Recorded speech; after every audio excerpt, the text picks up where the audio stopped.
And so you started Order of Man. And so you went on your own journey, and then you found yourself going into this masculinity more and going into, maybe I need to connect with being a man. Yes. And again, I said, this is a book, I'm just roughly using that term, masculinity. It's not a self-help book. So there's Tony Robbins over here, which is I'm going to show everybody how to become better. Right. And you're like, I'm going to focus on connecting with my manhood and who I am as a man. Right. Maybe can you explain why that became so evident to you as important? And then why? That's what I wanted. That's what you wanted? Mm-hmm. Personally. Okay. I wanted to solve my own problems.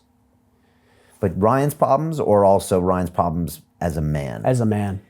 Okay, that must have kept coming up. I thought they were problems, and I believe that they are problems as a man, not just an individual. Because you weren't properly raised as a man, so you're raising yourself as a man. I didn't feel like I was. Okay, all right. You know, I was raised to be a good human being. Right. My mom did a wonderful job. She's a loving woman. I never had to worry about food on the table or a roof over my head or paying for sports or going on field trips. I never had to worry about any of that. Never had to worry about, am I loved or does somebody care about me? Never. It was never a thing of mine. I mean, we weren't broke. Looking back on it now, I think we were not as well off as I thought we were. She didn't lead on to a whole lot of that. But, you know, I think about what life would have been like had I had a father. And I think what it comes down to is a level of confidence. I think I would have had a lot more confidence about who I was if I would have had a father in my life. Now, some people say, do you wish you had a father in my life? I would say no, because I don't think I'd be the same man that I am today if I didn't have that. I don't think I would have gone on a quest to solve my own problems as a man, which in turn has literally helped millions of people across the planet. Right. Men become the men they're capable of becoming. Okay, and so what are some of the things you learned, and what are some of the things that you teach to men?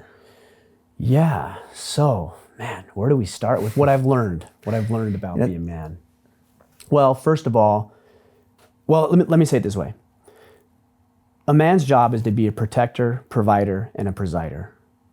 I think everybody generally and universally agrees with the protector part. That's not one people push back on a lot. Physically protecting? Yes. Okay. Kids, you know, even when people. I'm walking around in a new environment with my wife, it's my job to make sure we get from point A to point B safely. It's not her job.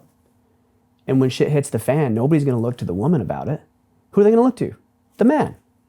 And am I going to be the kind of guy that cowers in the corner and runs from that adversity because I'm scared? Or am I going to be the guy who maybe is scared but has trained himself and made himself capable of protecting himself and others? That's the kind of guy I want to be. Those are the kind of men that I aspire to be like. That's why I got into martial arts.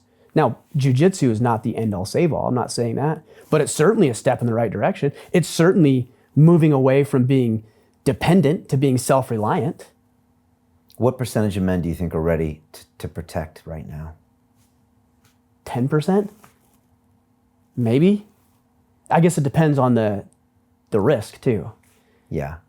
Like, what risk are you talking about? Let's say it's just walking around a city and just feeling comfortable that you can less than protect. that. 1%. I've been walking around for the past 3 days, and I can't tell you how many damn guys are on their phones, like, and Pat McNamara. Do you know who that is? No. Pat McNamara, we won't really get into it. He's been on the podcast, and man, just an incredible human being. He talks a lot about making yourself a sentinel, being that protector, right? He's an incredible human being. He talks about it as being the 45-degree culture. I said, what do you mean 45-degree culture? 45 degrees. Our head is always at 45 degrees. You know how many people could have got shot, robbed, mugged, whatever, and not even known about it until it was significantly too late? People just aren't aware. So if you're talking about just being around, it's less than 10%.